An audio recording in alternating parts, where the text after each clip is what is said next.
Nature shows art that through thy bosom makes me see thy heart. Where is Beatrice? Oh, how fit one is that bound name to perish on my sword! Do not say so, Lysander, say not so! What though he love your Hermia, what though? Yet Hermia still loves you. Be then content. Content with Hermia? Oh no, I do repent the tedious minutes with her I have spent. Not Hermia, but Helena I love, who will not change a raven for a dove. The will of man by his reason is swayed, and reason says you are the worthier maid. Things growing are not ripe until their season, so I, being young till now, right not to reason. And touching now the point of human skill, reason becomes the marshal for my will, and leads me to your eyes where overlooked love for is written in love riches. What? Wherefore was I to this keen mockery born?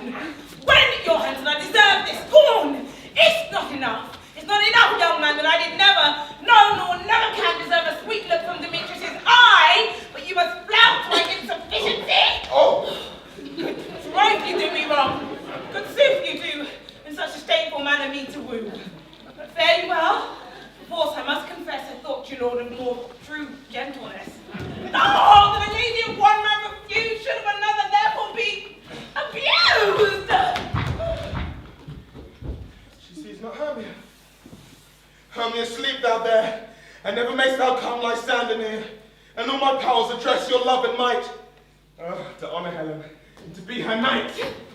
Oh, help me, Lysander, help me do thy best to pluck this crawling serpent from my breast.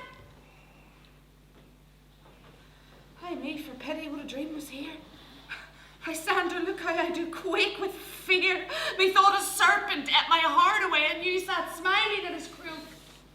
Pray, Lysander? What removed?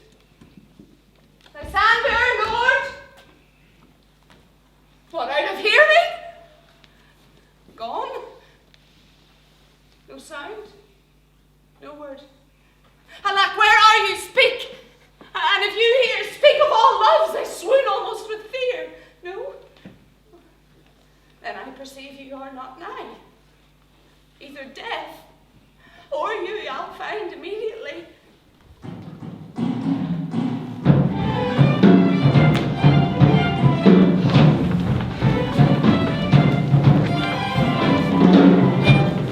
Are we all met? Captain, here is a marvelous convenient place for our rehearsal.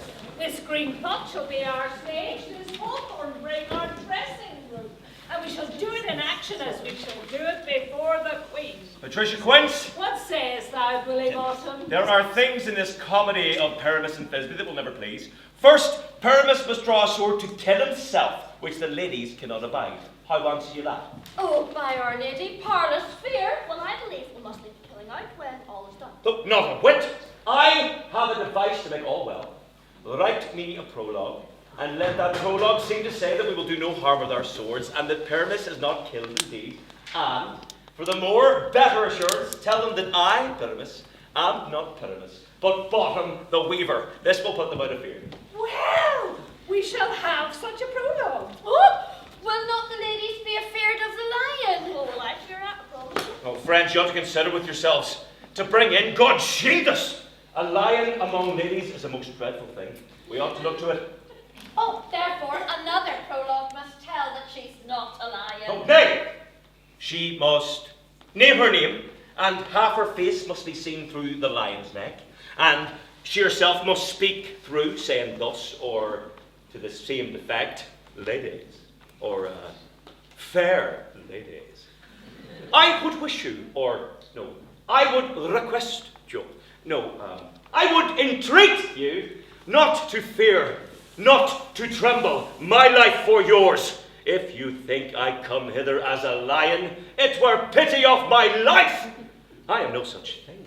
I am a woman, as other women are. And there indeed let her name her name, and tell them plainly that she is snug with the Cratchit. Well, it shall be. There is two hard things. That is to bring the moonlight into the chamber, for you know Pyramus and Thisbe meet by moonlight. Aye, one of us must come in, and say that she comes to disfigure or to present the person of moonshine. Then there is another hard thing. We must have a wall in the great chamber for Pyramus and Thisbe to talk through the chink of a wall. Oh, you can never bring in a wall. No. What say you, Bottom?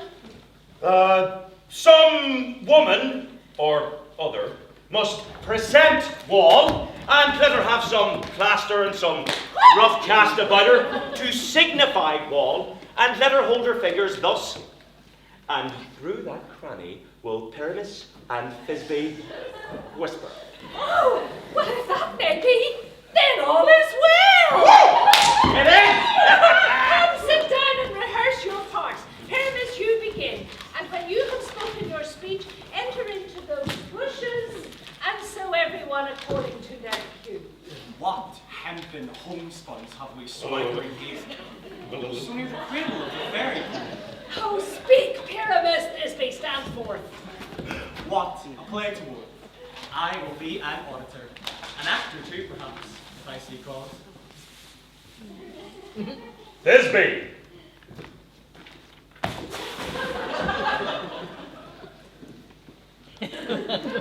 The flowers of odious savor sweet. Odors. Odors savor sweet. So hath thy breath, thy deadest Thisbe dear. But hark! A voice! Stay thou here a while, and by and by I quit to thee appear. A stranger Pyramus than e'er played here. Must I speak now? And very must you, for you must understand that he goes but to hear a sound that he heard, and is to come again. Most radiant Pyramus, most lily-white of hue, of colour like red rose on triumphant brow, most brisky juvenile, eke most lovely too. Oh, it's true, his horse that yet will never tire. I'll meet thee, Pyramus, at Ninny's tomb. Ninny's tomb, man! Why, you must not say that yet, that you answer to Pyramus. You speak all your parts at once, hues and all.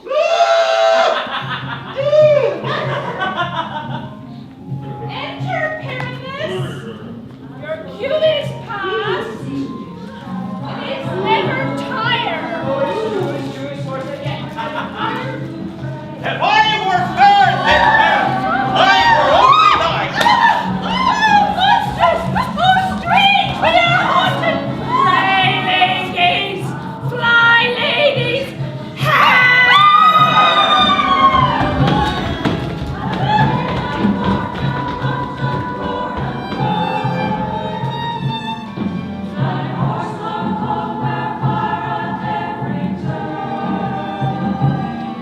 Why did they run away? Aha! This is a knavery to make me afeard.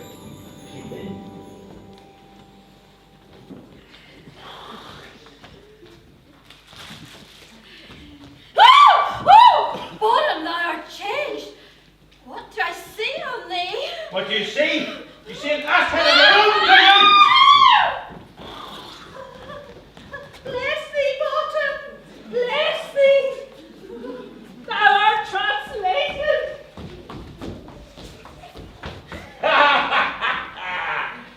I see their knavery. This is to make an ass of me, to fright me if they could, but I will not stir from this place. Do what they can. I will walk up and down, and I will sing, that they shall hear that I am not afeard. Oh, we have so cock so black of hue, with orange tannic bill. The throstle with his note so true, the wren with little quill. Oh,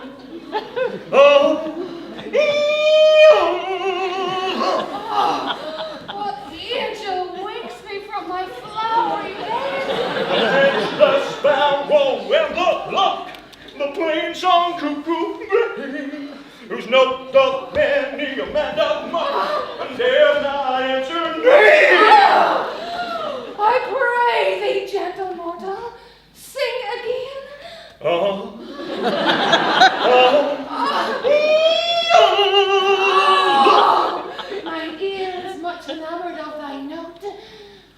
is mine eye enthralled to thy shape, and thy fair virtues forced off move me on first view to say, to swear, I love thee. Methinks, mistress, you should have little reason for that, and yet to say the truth, reason and love keep little company nowadays. The more the pity some honest neighbours would not make them friends. Nay, I can click upon occasion. Oh, thou art as wise as thou art beautiful. Not so neither. But if I had wit enough to get out of this wood, I'd have enough to serve mine own turn. Out of this wood do not desire to go. Thou shalt remain here whether thou wilt or no. I am the spirit of no common rate. The summer doth still tend upon my state, and I do love thee. Therefore go with me.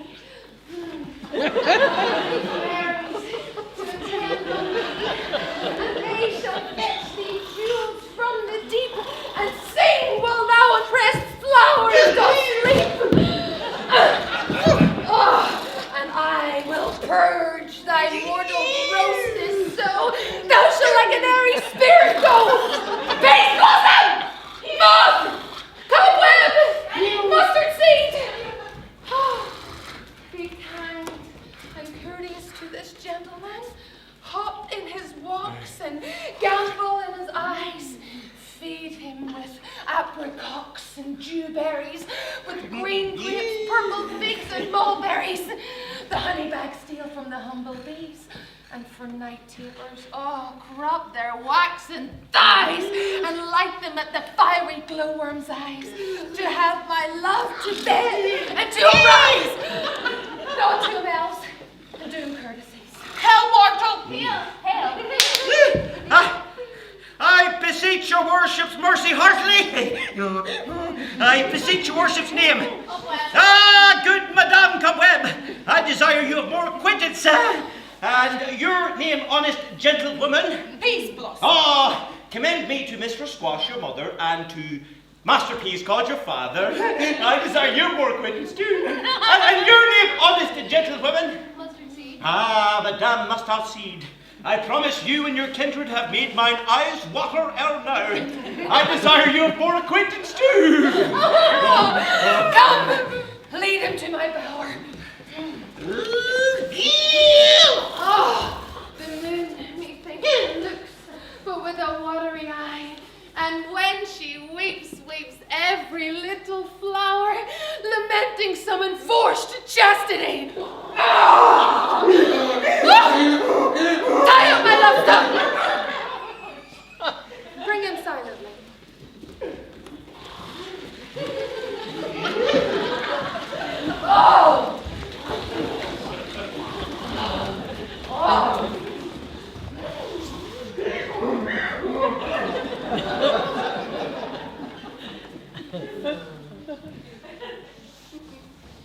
I wonder if Titania be awaked, then what it was that next came in her eye when she must dote on in extremity. Here comes my messenger now. How now, mad spirit? What night rule now about this haunted grove? My mistress, with a monster is in love. Near to her close and consecrated bower, while she was in her dull and sleeping hour, a crew of patches, rude mechanicals that work for bread upon Athenian stalls, were met together to rehearse a play. Intended for great Theseus' nuptial day. The shallowest thick skin of that barren sort, who Pyramus presented in their sport, forsook his scene and entered in a break, when I did at him this advantage take. An ass's knoll I fix it on his head. Anon his Thisbe must be answered, and forth when it comes, and when they him spy, as wild geese the creeping fowler eye, or russipated choughs, many in sword, rising and going, the guns report, sever themselves, and madly sweep the sky, so at his sight away his fellows fly, and at our stump here, where one falls, she murder cries, and help from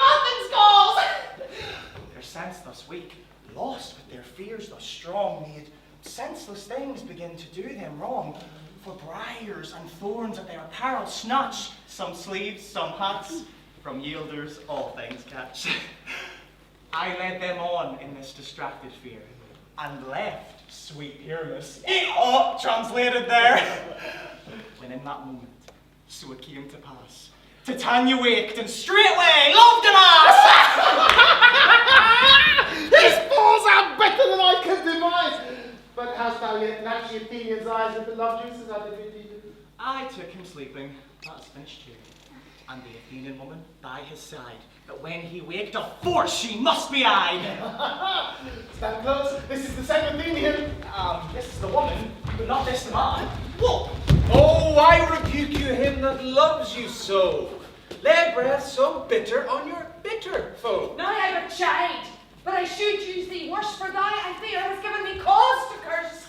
If thou hadst slain Lysander in his sleep, be in horseshoes and blood, plunge in the deep and kill me too. The sun was not so true unto the day as he to me. Would he have stolen away from sleeping Hermia? I believe as soon as this whole earth may be bored, and that the moon may through her centre creep, and so displease her brother's noontide with antipodes, it cannot be, but thou hast murdered him. So should a murderer look, so dead, so grim. So should a murderer look, so should I, pierced through the heart with your stern cruelty. Yet you, the murderer, look as bright, as clear as yonder Venus in her glimmering sphere. What is this to my Lysander? Where is he, oh good Demetrius? Wilt thou give him me? I had rather give his carcass to my hounds. I dog! I cur! Thou drives me past the bounds of impatience! Hast thou slain him then? Henceforth never be numbered among men. Oh, once tell true, even for my sake. Durst thou have looked upon him being awake? And hast thou killed him sleeping? Oh, brave touch. Could not a worm, an adder, do so much? An adder did it, for with doubler tongue than thine, thou serpent never adder stung. You spend your passion in a misprized mood.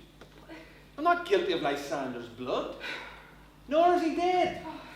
For aught that I can tell. I pray thee then, tell me that he is well. And if I could, what should I get there for? Privilege never to see me more.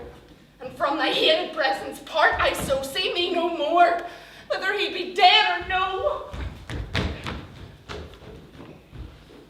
There is no following her in this fierce vein. Here, therefore, a while I will remain. So sorrow's heaviest, so heavier grow. For death the bankrupt sleep doth sorrow owe, which in some slight measure it will pay, if for his tender here I make some stay. What hast thou done? Yep. Thou hast mistaken quite, and laid the love juice on some true love side. Of thy misprision must perforce ensue. True love turned and not a love turned true. The orders that one man holding troth, a million feel, confining oath on all. Go on.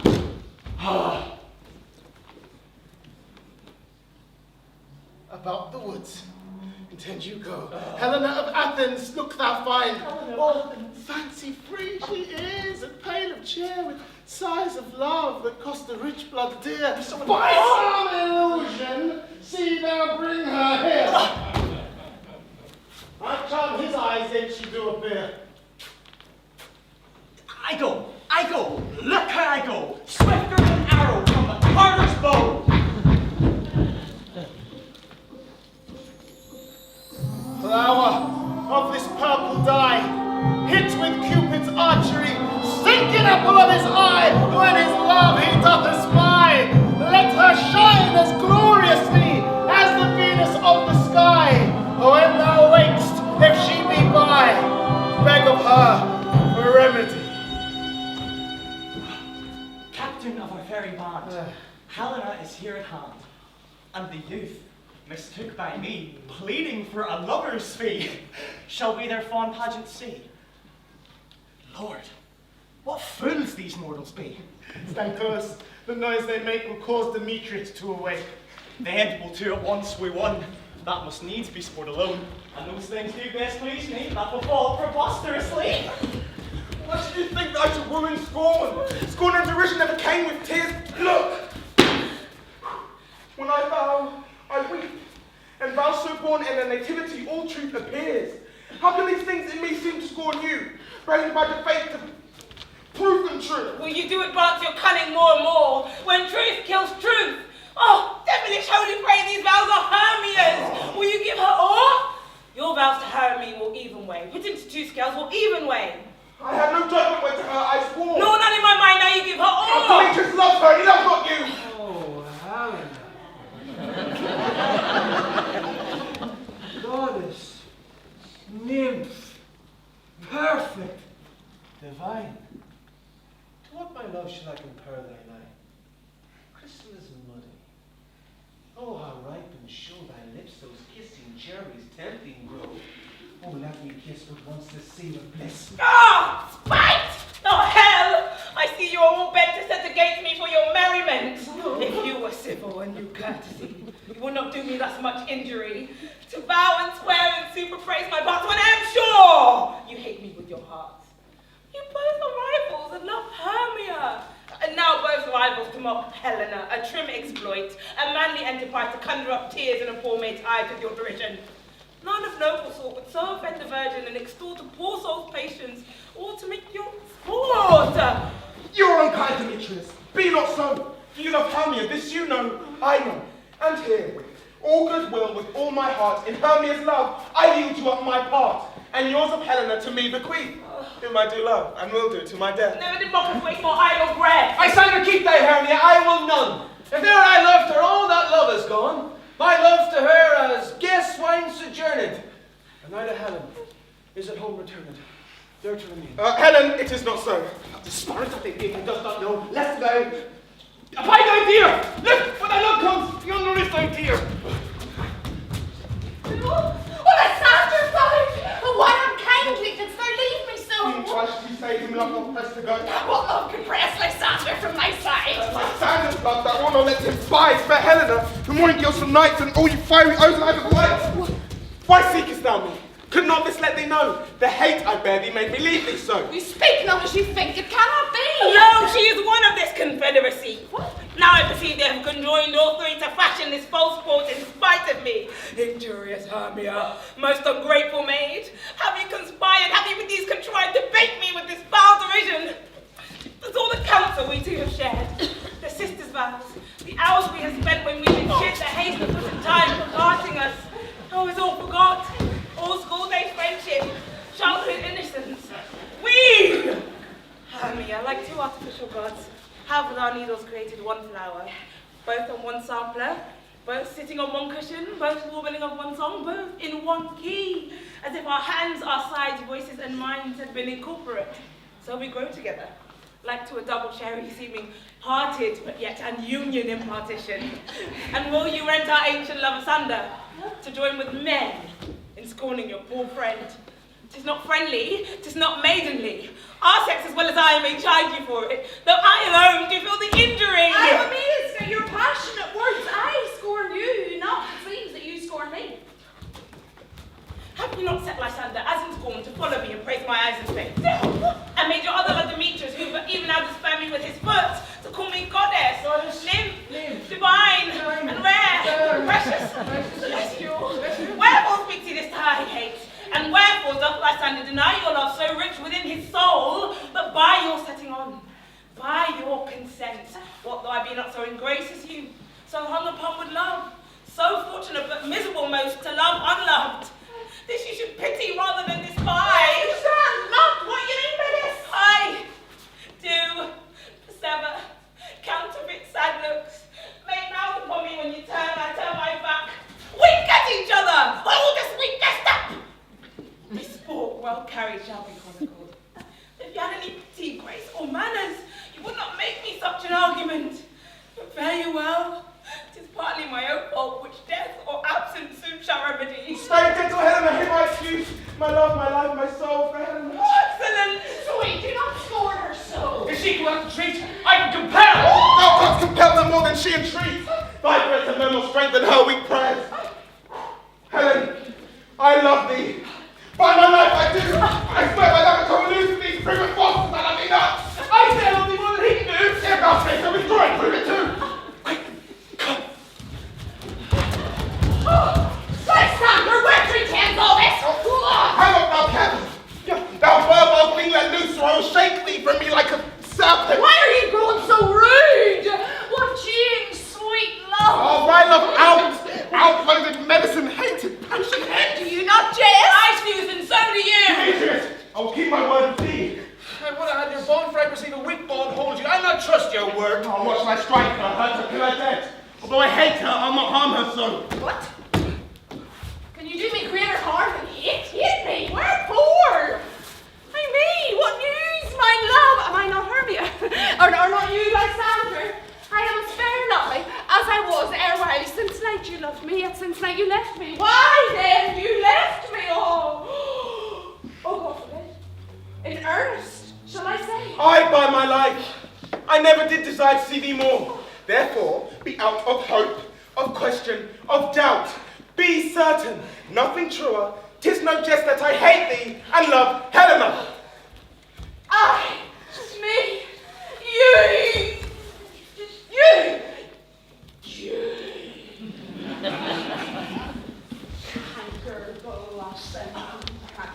You thief of love, what? Have you come by night and stolen my love's heart from him? Fine, faith, have you no modesty? No maiden shame, no touch of bashfulness? What, will you steal impatient answers from my gentle tongue? Fie, you counterfeit, you puppet, you! Why so? Aye, that way goes the game. Now, I perceive she had made compare between our statures. She had urged her height with her personage, her tall personage, her height. For sooth she had prevailed with him. And are you grown so high in his esteem? Because I'm so dwarfish and so low. I know am I thy painted maypole. No. Speak. I know am I. I am not yet so low, but that my nails can reach unto thine eyes. You must help me. Oh, no curse, let her not strike me. You may perhaps think that she is something lower than myself that I can match her. Lower? Hark again! Hermia, do not be so bitter with me. I ever more did love you, Hermia. Did ever keep your counsels. Never wronged you, save that in love unto Demetrius. I told him of your stealth into this wood. He followed you. For love I followed him, but he hath chid me hence and threatened me to spurn me, to strike me, nay, to kill me too. And so will you let me quiet go? To Athens will I bear my folly back and follow you no further. Let me go. You see how simple and how fond I am. Why get you going? Who is it that hinders you? A foolish heart that I leave here behind. What? With Lysander? With Demetrius! Be not afraid, she will not harm thee, Helena. No, sir, she shall not do you take her part. Oh, when she's angry, she's keen and shrewd. She was a vixen when she went to school, and though she be but little, she is fierce. Little again. Nothing but low and low. Why did you suffer her to flight me thus? Let me come to her. Get you gone, you dwarf! Out! You minimus of hindering not grass maid! Whoa. You bead! You acorn! You turn vicious in her behalf that scorns your services. Let her alone. Speak not of Helen, take not her part. For if thou dost intend never so little show of love to her, thou shalt abide. Now she holds me not. Now follow if thou darest, to try who's right. O thine, or mine, is most in Helena. Follow? Nay, I'll go with thee. Cheat by Jove. You, mistress. All this coil is cause of you. Nay, go not. I will not trust you, nor stay in your cursed company. Your hands and mine are quicker for a fray. My legs are longer than to run away. I am amused and know not what to say.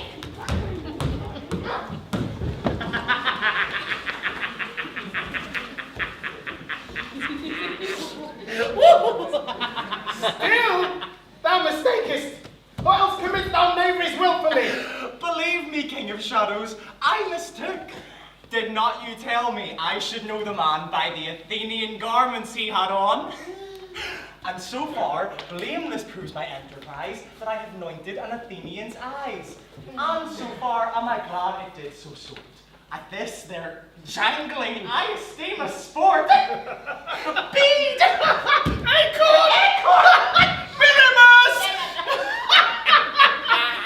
Thou seest these lovers seek a place to fight. Hide therefore, Robin, overcast the night, the starry welkin cover thou anon with drooping fog as black as Acheron. At some time, frame thy voice like to Lysander, and stir Demetrius up to bitter wrong. At some time, rail thou like Demetrius, and from each other look thou lead them thus, till, o'er their brows, death counterfeiting sleep, and like necks of batty wings that creep.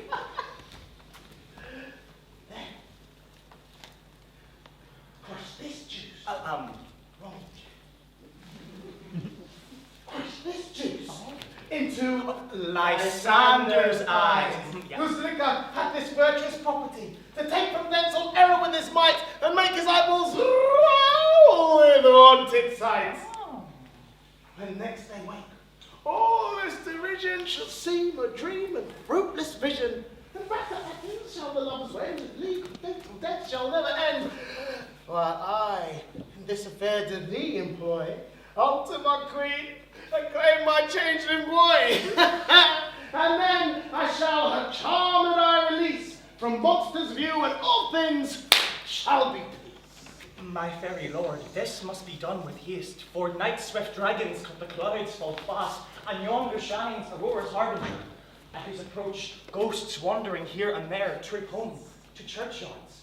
Damned spirits all that in crossways and floods have burial, already to their wormy beds are gone, for fear lest they let their shames upon, they wilfully themselves exile from light, for I must consort with black-browed night. But we are spirits of another sort.